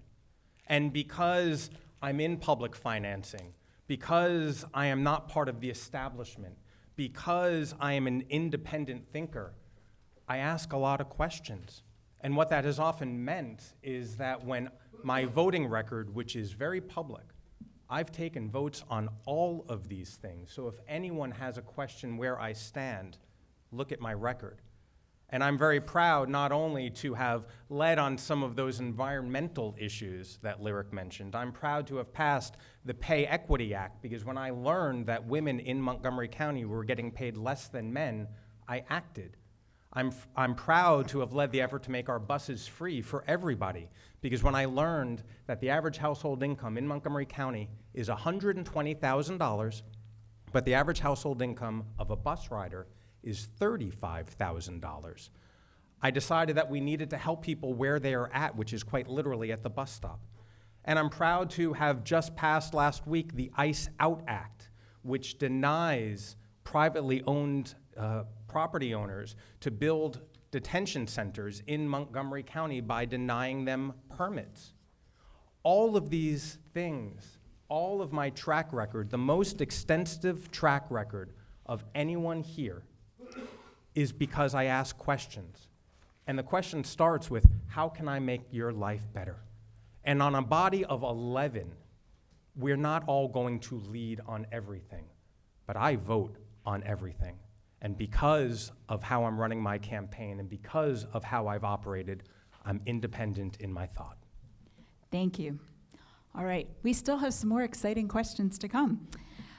Starting with Mr. Jawando, this is a 60-second question. Everyone says they are for economic development, but the county is not producing high-quality new jobs. What are 3 specific things you want to change to stimulate economic development and bring businesses to Montgomery County? Yep, thank you, Lyric. And so one, that's not completely true, right? Like there are jobs being created. A big part of the county executive is to tell the story. We all know narrative is so important in the world. I talked to Angela also Brooks about this a lot. There's things that Prince George's County people criticize them about, but she was always a champion talking about what they did. AstraZeneca just invested $2 billion in the state of Maryland, half in Gaithersburg, half in Frederick, to expand their research and development. Just recently, another major company announced investments here, Samsung Biologics. And so there's things that are happening, but there's more to do 100%. Making sure our regulatory process is easier, helping our small businesses grow. My mom and dad both have small businesses in this county. My mom supplies Parkway Deli with all their cupcakes and cookies, so thank you for your patronage. And my dad has a senior transportation service. I helped them both start the businesses. It wasn't as easy as it should have been. The next county executive is going to have to do a much better job at that, but I think we can tell the story better, invest in small business, and double down on what we're good at. Thank you. Mr. Banerjee. Well, I'm one of the small business owner here, other than the establishment and Peter. So what I will do is that in order for the economy to grow, you need to create first business-friendly environment, which is lacking right now, to my personal opinion. The county and the current executive, Mr. Mark Eldridge, bullies not only me, but other people too, for running a business here. No help at all if you are a very small business owner. So what I will do is that In order for doing that, I want to have a university start here for Montgomery College combining with University of Shady Groves. Have a medical school, have an engineering school. So that what happened, once we have that, we are one of the richest county in Maryland as well as the United States. So that way we have businesses coming here, we create an incubator. Just like close your eyes and think University of Maryland College Park. That replica will be here in Montgomery County. Lot of businesses coming. Instead of increasing tax, we increase the tax base. Thank you. Mr. Friedson. This is such an important question. First and foremost, we cannot have tax increases as the annual solution to every problem. There's a reason why people don't want to invest, because it's too expensive to invest here and because the regulatory environment seemingly changes every single year. We need a county executive who understands that. I'm proud of the fact that I'm the only person running who has pushed back against tax increases every time they have been proposed. I'm proud of the fact that I'm the only person running who's been the chamber leader of the year. The local businesses have said that they support me in the work that I do. We need to fix the permitting system. We can build on the Accelerate MoCo initiative that I have championed that has dramatically reduced the regulatory review timeframes in certain areas. We can do that across the board. We can make it easier, cheaper, and faster to invest in Montgomery County. We can be much more strategic in working with the Montgomery County Economic Development Corporation and with places like BioHealth Innovation, a local nonprofit that supports our biohealth industry. And we can actually execute on the new jobs initiative that I champion and also on the economic development strategic plan that I authored so that we hold ourselves accountable and actually deliver the jobs that our economy needs. Thank you. Mr. Glass. We need to grow our economy in Montgomery County. We've been relying too long on the federal government, thinking it was always going to save us, and we know what happened. And it happened quickly in January of 2025. And so for those of you who are federal workers or former federal workers, thank you. Thank you for your service. But we have to kickstart our economy because the federal government is no longer there for us. So what do? First and foremost, we need to continue expanding our life science corridor. As noted, third largest in the nation. We need to expand that. Let's keep aiming for second or first, because there will be a day when RFK Jr. is no longer HHS secretary, and public health will once again become a public good. So we need that investment. And secondly, probably even more importantly, we need to reform our permitting. We need to let our mom and pop businesses, which are 95% of our businesses, get back to doing the work they want to do, not filling out paperwork, not going to the permitting office. That's what we need to do. Thank you. Mr. James. Yes, go to peterformoco.com. Michael Schumann wrote a book, he lived in Silver Spring, called Buy Local. I'm going to support our existing local businesses. There's a 10-point plan. Go there and look at it. But AstraZeneca just put an ad out for a director of AI and robotics innovation. The emergence of Musk's robots and AI is going to continue to accelerate and take people's jobs. We need a new paradigm, and that's where you, the public, and the workers own this technology. One of the big reasons got me off the couch is that people don't understand how big it really will be. The market is going to collapse. We're going to go. Right now, they're fighting over where they're going to get the money. If you believe these guys' promises, I got a Brooklyn Bridge I can sell you. All right. Thank you.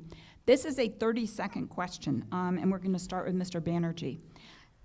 Please identify one proposal being offered by one of your opponents, either a Democrat or a Republican, that you think should be adopted, regardless of who is elected the next county executive. Thank you. So Ms. Esther Wells, she is running for Republican ticket of county executive, and she's a CA, chartered accountant. So she and I agreed that one, I get elected with your support, I will have her bipartisan committee to oversight our Montgomery County budget so that the Republican can review a Democratic leader's budget so that they can criticize us where we are spending more. And it should be other way around as well. If a Republican get elected, Democrat should be sitting there. Thank you. Oversight, accountability, transparency.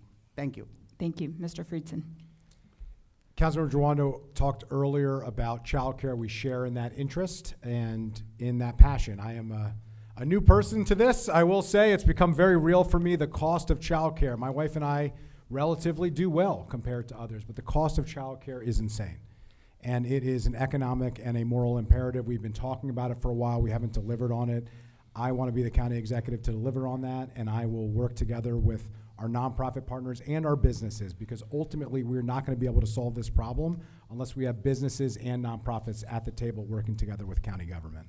Thank you. Mr. Glass. I too agree with childcare. I was just at a breakfast with the District 20 delegation, and they were talking about how Maryland has the highest childcare costs in the country. And so they in Annapolis are taking steps. We need to be a partner with it. But much like many of these suggestions and ideas, we have to figure out how to pay for it. All of us here are opposed to property tax increases this year.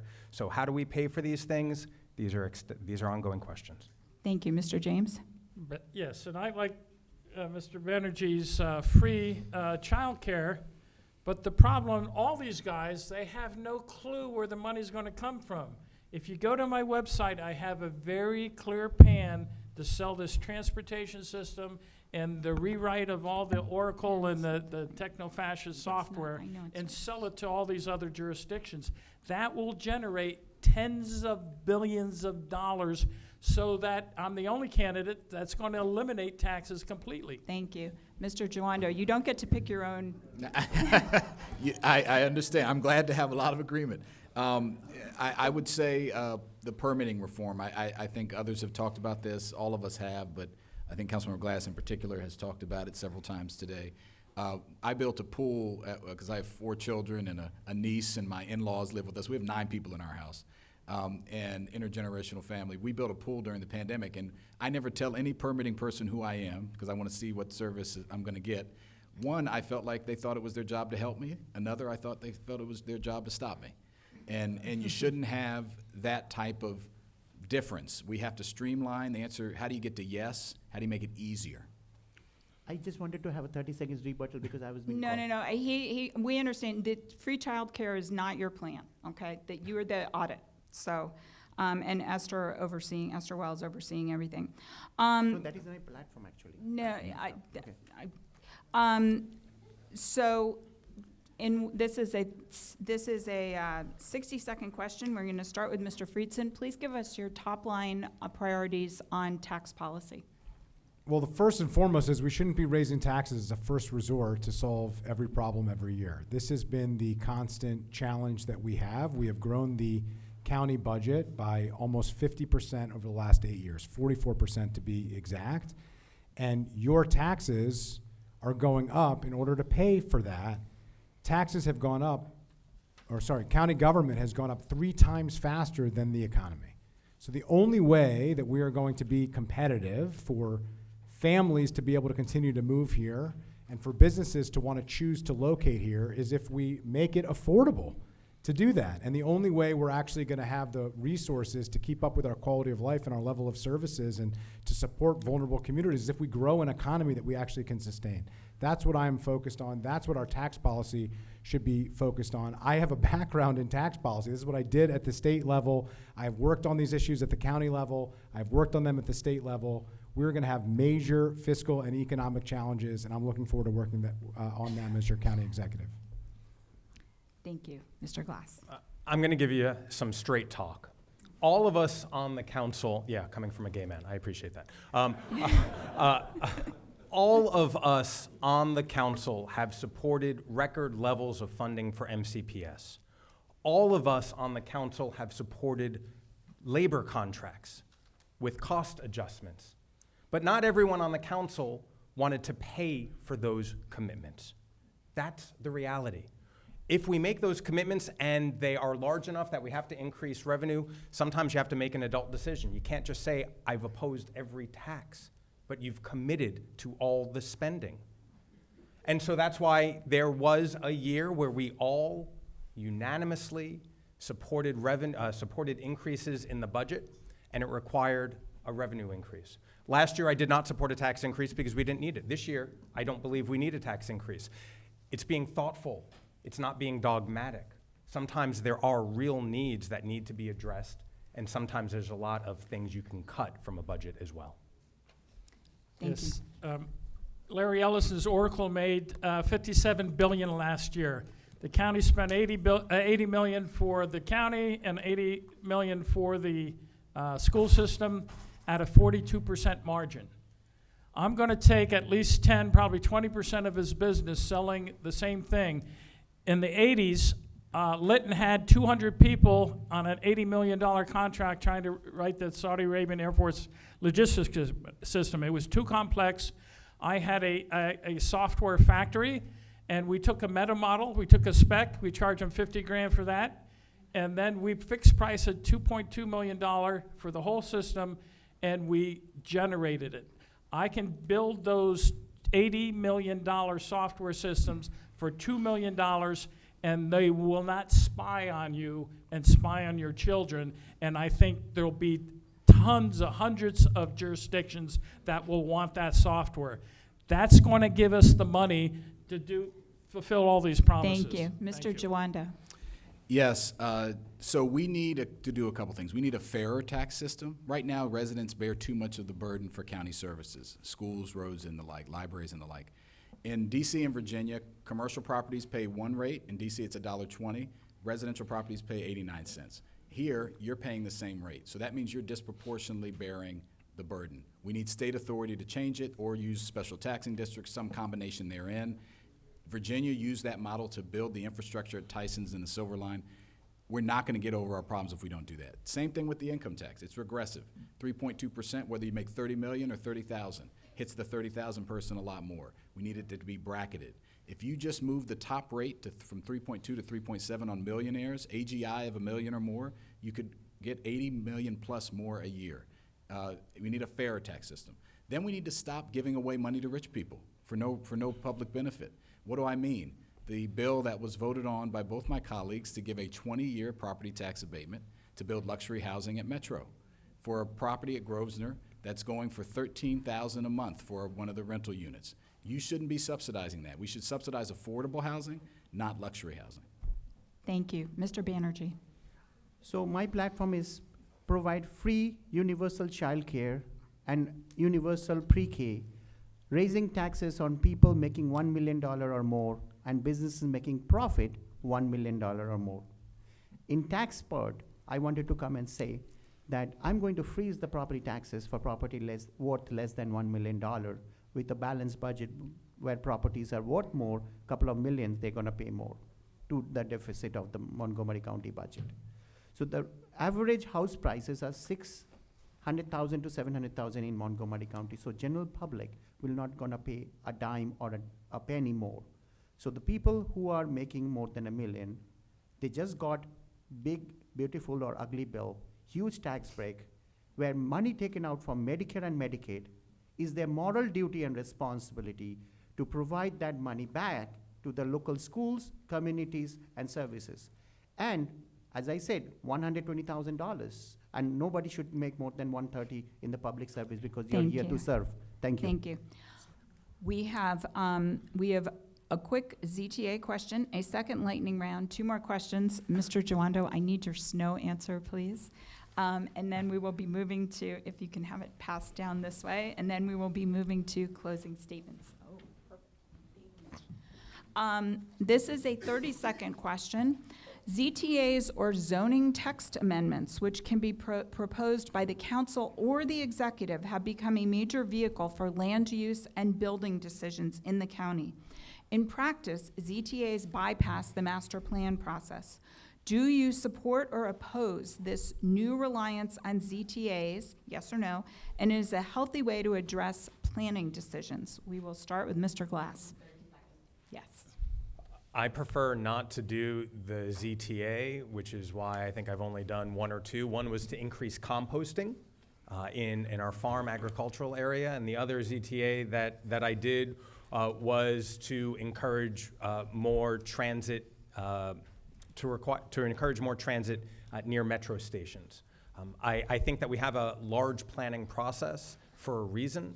I know that the ZTAs are usually spot changes that are usually given to council members by attorneys who want those changes for their properties.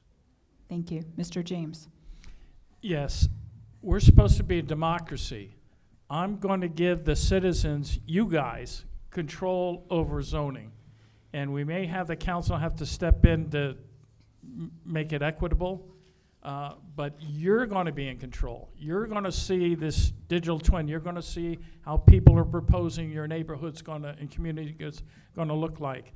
So I want to put you guys in control, and the technology exists.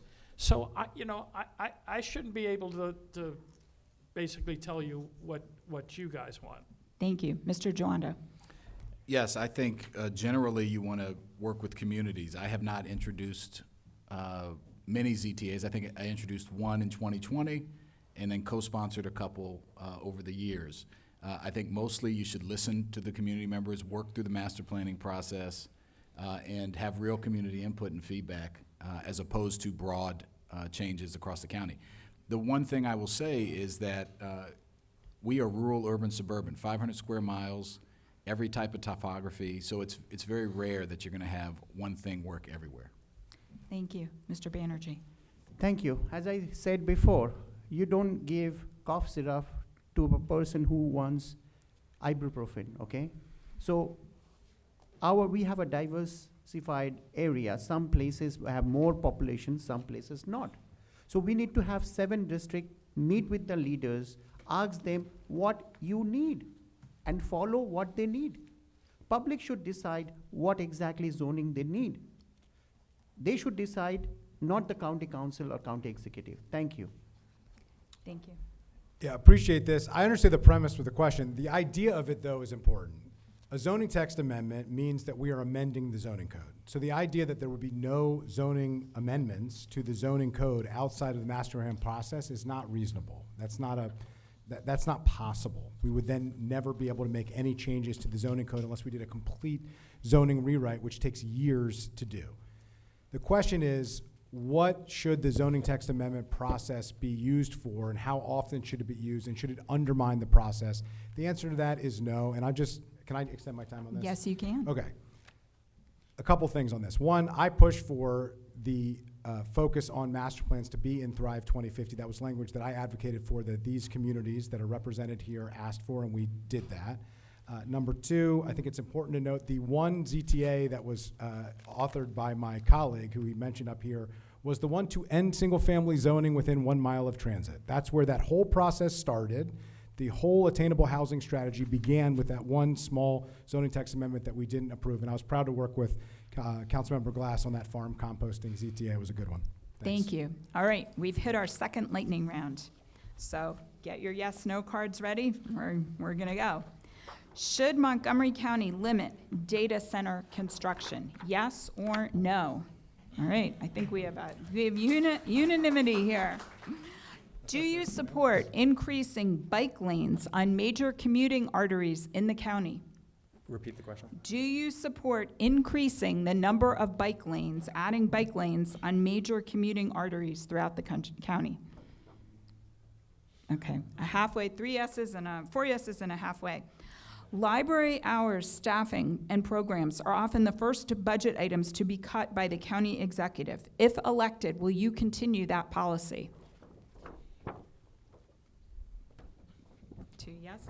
Oh, no, no's? You mean canceling it, or? Will you continue the policy? Like, will you keep cutting? Will you keep cutting those things first? All right, we've got another unanimity. Senior residents are struggling with the county's rapidly rising costs. The county's senior property tax credit only applies to homes valued at $500,000 or less. Do we need an economic plan to help seniors with rising costs? Yes, we've got unanimity. Would you support dedicating county or MCPS funds to demolish blighted, vacant, and unrepairable MCPS properties in our neighborhoods, such as Rollingwood School? For what? Just at least demolish the buildings if they're like blighted, vacant, and not. You can do a maybe. You can hold it She said sideways. unrepairable, so. Yeah. That's Okay. All right. Perfect. We're going to turn to an affordability question, and we've got 3 more to go, and then closing statements. And actually, one is snow, which I'm going to read, which the candidates all filled out in advance, like a pop quiz. Affordability is, and this is a 60-second question. Affordability is a persistent challenge down county. Most new market rate homes, including townhomes and multifamily units, start well over $1.5 million in Chevy Chase and Bethesda. What specific strategies would you pursue to address the unique challenges of building and preserving affordable housing in high-cost communities? And we are starting with Mr. James. Yep. Mr. You. Who? You. Okay. Yep. 60 seconds? Yeah, 60. go to my website, peterformoco.com. Affordable housing, it's the cost of land, the cost of materials, and cost of labor. I spent a year going around the country looking at manufactured homes. My autonomous guideway, that'll give you back an hour of your time every day, will free up at least 25% of the Bethesda area land. That's free land to build affordable housing, parks, bike lanes, and this is a real thing. These are going out in California, Atlanta, China. This is a real thing. You've got to go and look at it and understand it. The next thing is I put robotic controls on earth moving. Rammed earth homes are typically more expensive than stick-built homes, but when you take the labor cost out, they're dirt cheap, and they last for 500 years. Thank you, Mr. And of course, the Giwanda. robots take care of the labor.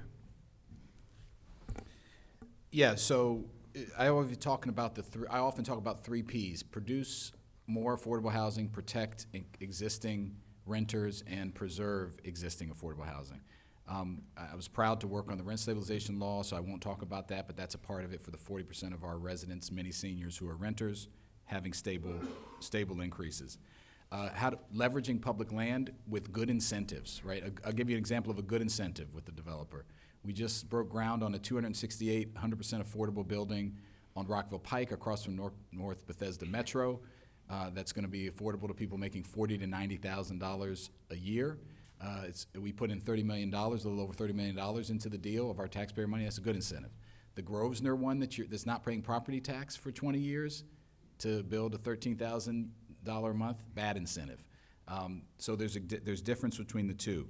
The other thing I would say is displacement protections. You don't want to knock down a currently affordable house and build 2 townhomes that cost more than the house that was there before. That's not affordable housing creation. Thank you, Mr. Banerjee. So housing, I was a tenant before and I'm a small landlord right now. So I can tell you what I'm facing in Montgomery County as a citizen before, as a tenant and as a landlord.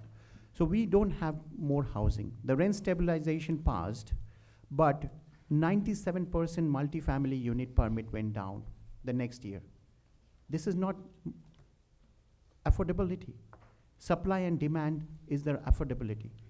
So also, what I will do is that I will provide affordable housing by private-public partnership. And also, county should go and provide public housing with no rents to people who are providing first responders, as well as people who are getting evicted as a tenants, so that they don't go homeless. So for that, they will only just cover the utilities and maintenance. And also, we need to work with the developers as well, and also public. Thank you. Thank you. Mr. Friedson. Well, I've been proud to deliver more on housing and affordable housing than any other person who is running for county executive. The Housing Production Fund has been cited as the leading model for state and local governments and how we should be championing this issue. That is mixed income housing. That does provide it in some of our most important strategic locations. I want to build on that and expand that significantly. The Nonprofit Preservation Fund, I took 3 years working with our nonprofit partners to figure out how we could take a similar model for preservation with our nonprofit partners. We delivered on that, and now we are preserving the Bradley Lane and the Battery Boulevard naturally occurring affordable housing, along with about half of the naturally occurring affordable housing countywide that we wouldn't otherwise have been able to do.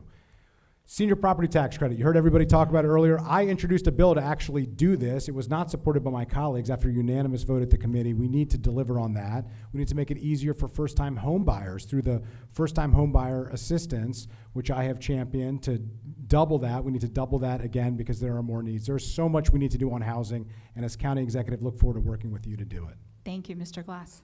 It is too expensive to live in Montgomery County. It's too expensive to build homes in Montgomery County. It's why we spend about $160 million or a little bit more on building subsidized housing for our lowest income neighbors. We want to make sure they can afford to live in our community. At the same time, we do need housing for middle class kids.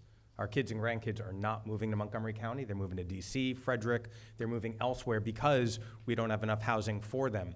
And I have looked into how we make more affordable housing, and one of the ways is by making it more affordable to build housing. I passed a piece of legislation, unanimously supported, that made simple changes to when developers pay impact taxes, and those taxes go to build schools and libraries and roads. We used to charge it on the front end, which means they'd paid millions of dollars in taxes that then were encumbered in their loan. So they were paying interest, not to us, but to Wall Street. So what I did was change when they pay those taxes so we can still build schools, roads, and because they pay it at the end, we save them interest, thus actually making it cheaper to build. Thank you. This is a 30-second question. We're going to start with Mr. Jawando. What is a county council vote, either for or against, that in retrospect, one of your votes, that you wish you could go back and change? Man, that's hard on the spot in 30 seconds.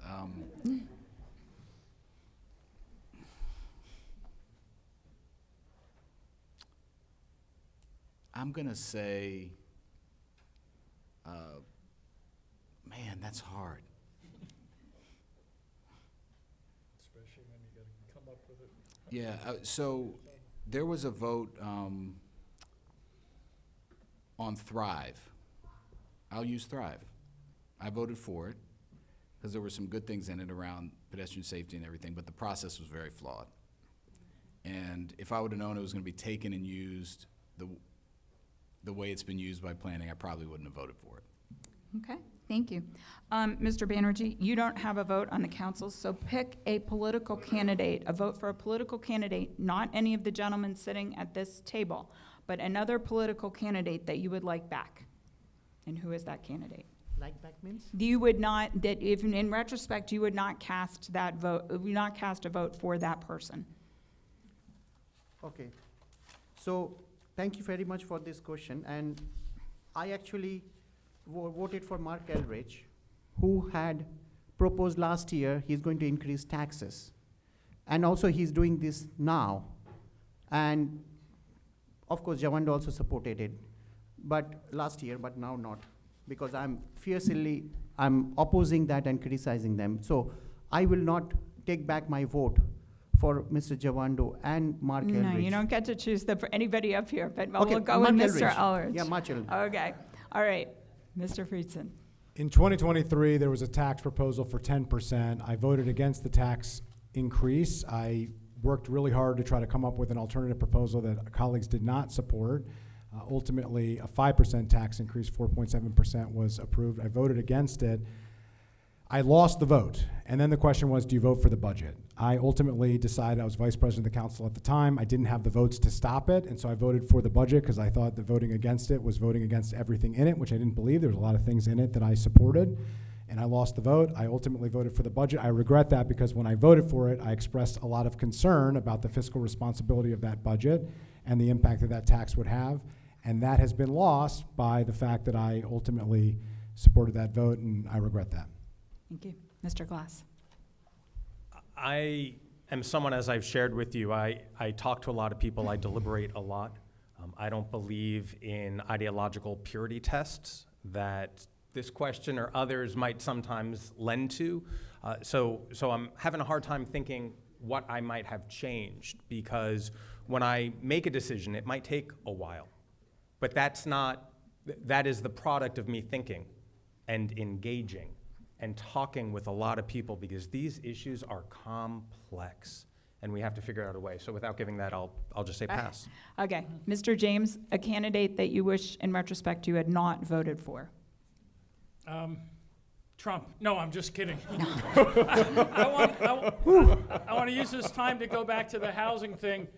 In order to have affordable housing, I would take that $160 million, which mostly is going for rental units, and move it over to home ownership. The cost of a home, if you own it over 30 years, is 1/4 the cost if you're a renter.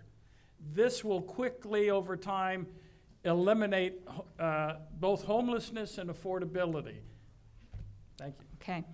We asked all the candidates before the forum started to give us 4 specific steps that they would take as county executive should we get another snowcrete in January 27. So I'm going to just go down the list and read that, and then we'll have the closing statements. The first from Mr. Banerjee. 1, I will provide awareness to all people and residents of Montgomery County, create a robust plan and learn from the mistakes from 2026 so they are not repeated, convert online schools for MCPS students so they don't lose a week of classes, create an emergency plan, and keep it updated with lessons learned from past events. Mr. Friedson, the planning for events like this start well before the emergency with contingencies and protocols in advance to ensure a coordinated response with county government, MCPS, and municipal governments involved in the planning so they are ready for the execution. Once the plan is in place, we will meet as soon as forecasts begin to finalize for our plan, internal and external communications, and begin preparing the public and employees and contractors to pre-treat the roads. We also need a snow emergency system that works, a team set up and ready to respond, and a plan we're prepared to execute, prioritizing safety in schools. Mr. Glass, convene meetings with MCDOT, Emergency Management, and Department of DEP, as they are under the direct management of the executive.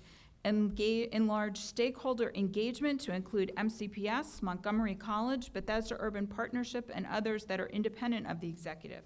Send email, text, and video messages to all residents, businesses, and stakeholders to inform of the snow removal strategy and plan. After all the planning and communicating, I'll pray for good weather. Mr. James. Snow removal robots using ultra-wide band and radar to find road edges and an object buried. I currently use weather prediction models to mitigate weather's risks for my smart ag systems. I will use this technology to optimize the mobilization, staying, and deployment of snowplows. Based on real-time local temperature and barometric pressure sensors with neuroevolutionary algorithms, I will optimize the application of salt beetle juice for ice melt.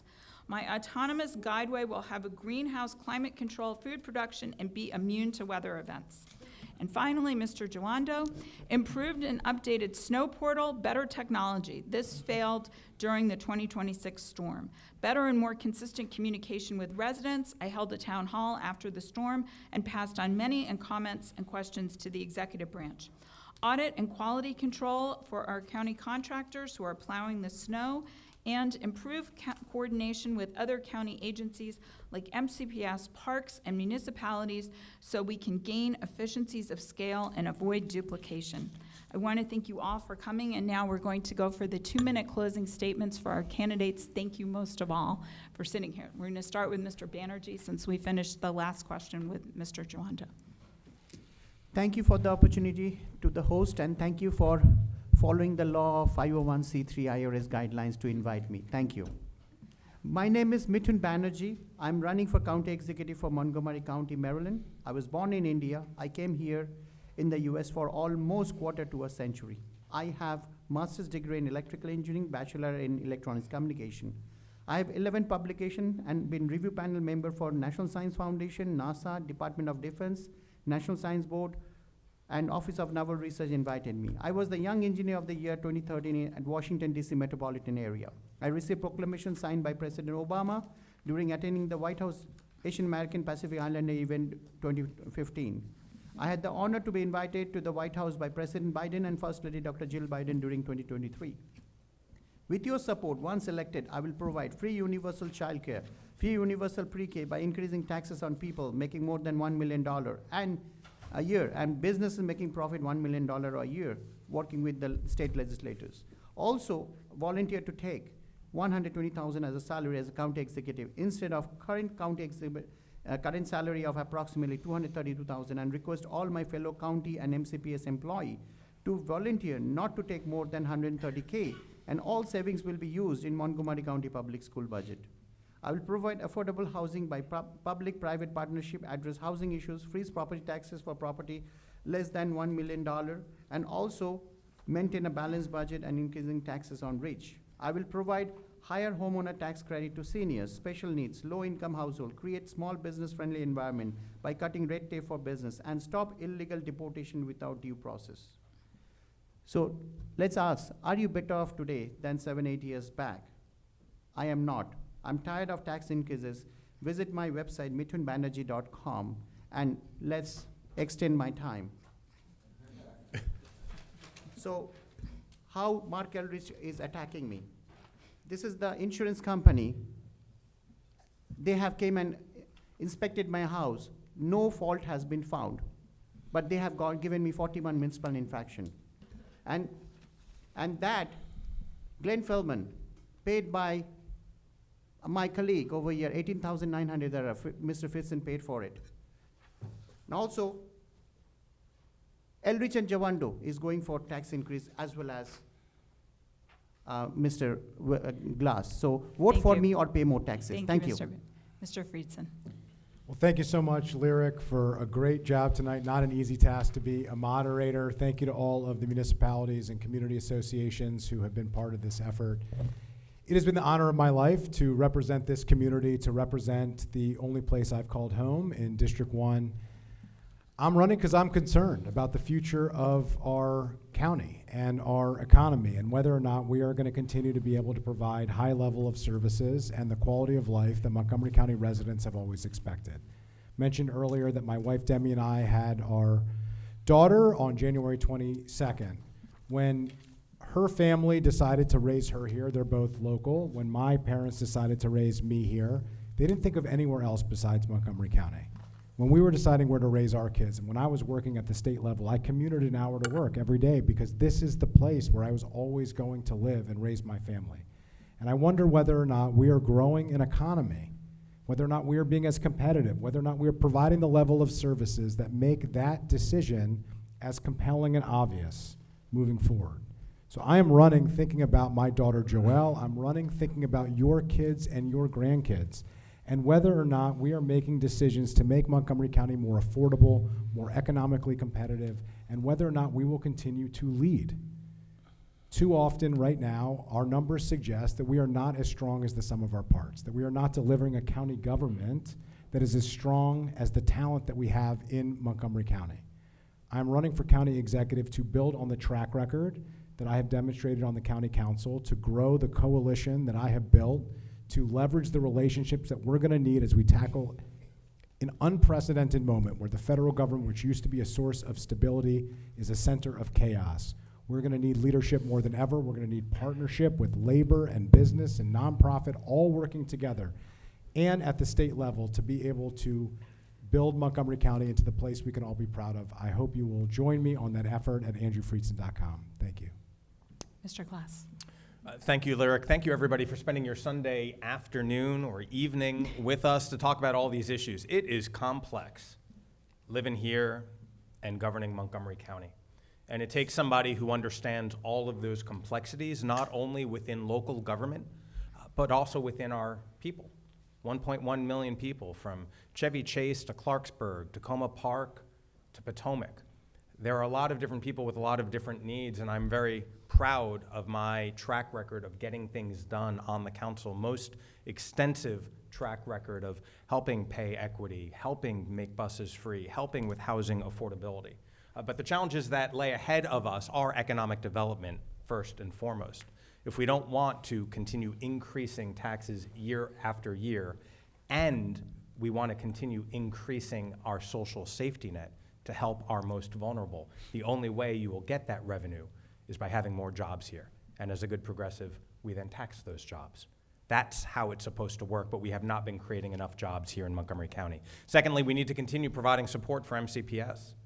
Our teachers, our students, they need the support. We have a large, growing Montgomery County school system. And as I have given and supported more money for MCPS, I have also led on the council of demanding more oversight and transparency. That's what I will do as county executive. And then thirdly, I want to use the moral leadership as a county executive to make sure everybody feels welcome, safe, and seen here. We live in a beautifully diverse county, the most diverse place in America. And we need a county executive who's going to fight for it, who's going to protect all of us while pushing back against Donald Trump and Pennsylvania Avenue. We're going to protect everybody here on Connecticut Avenue. I have a track record of getting things done. I hope you will vote for me. Go to my website, evanglass.com. I'm the only candidate who has never accepted a dime in corporate interest or special interest because I continue to work for you. Thank you, Mr. James. Well, I haven't either, but the definition of insanity is doing the same thing over and over again and expecting different results. So my dilemma is, how do I convince a room full of crazy people to vote for me? Well, I'm the guy out in Silicon Valley when all the PhDs from Berkeley and Stanford couldn't figure out the problems. They had semiconductor lines that were millions of dollars a day shut down. I'm the guy that got the call. When Nolan Bushnell needed a wizard to mentor his Catalyst Group, is a first high-tech incubator company, I'm the guy that executive recruiter brought him. When 20th Century Fox Video Games needed an expert that could basically understand how the brain function worked when playing a video game, to write the video game for the #1 TV show, I don't know if you remember Steve Major and the Fall Guy, I got the phone call. So you don't need ideologues or politicians that are used to passing bills. You need a chief executive. I can run a much better county with $4 billion. I'm the only candidate that has a rock-hard plan to eliminate all taxes. If you live in Alaska, you get a check every year. And we've got a $6.5 billion budget debt that they want to add another $300 million to. We need to pay that off because we're going to go through the worst collapse. In 2008, I tried to warn everybody. I felt like Chicken Little. 2009, everybody come up to me and say, "Oh, Peter, I wish I would have listened to you." But I'm a macroeconomics expert. I had money shows out in Santa Cruz and Monterey County. I had the world's greatest macroeconomic scientists. Thank Vote for you. me. Thank you. Mr. Jawanda. Thank you for having us today, and thank you all for sticking it out to the end. One thing you will never hear me say, and you've heard a lot today from I think everyone up here, is I'm the only one. I don't say that phrase because I'm not the only one. I'm a member of the community just like you, and to get anything done in this world, we're going to have to do it together. The current president says that a lot. It bothers me. I don't like that phrase. I'm the smartest one this, I'm the only one that.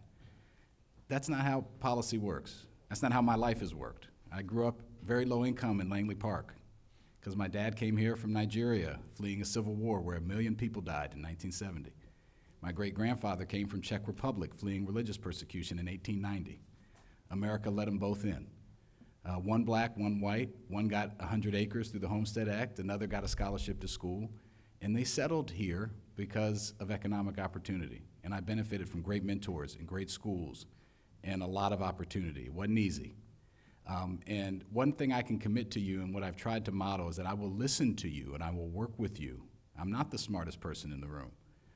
I'm doing okay in the smarts department, but I'm not the smartest person in the room. And I think this community in particular has not been listened to. One of my friends told me when I was running for office the first time in Montgomery County, they said, that's like running for president because there's so many smart people there. And they're right. We're in the top 20 of people with PhDs and master's degrees in the country out of 3,500 counties. We got a lot of smart people to listen to. And if we're going to take advantage of the opportunities here and address the things that we need to fix, and both need to happen, we're going to have to do it together. It can't be a rubber stamp. It can't be a public meeting where you're talked at for 80 minutes, you get to talk for 10, and then they go do what they were going to do anyway. And I promise to be that county executive that listens to you, that works through hard issues. Visit willjawando.com, and you're welcome to take a yard sign on the way out. Thank you very much. Thank you to our candidates. Thank you to you. Thank you for the organizers. Thank you to Montgomery County Municipal Cable.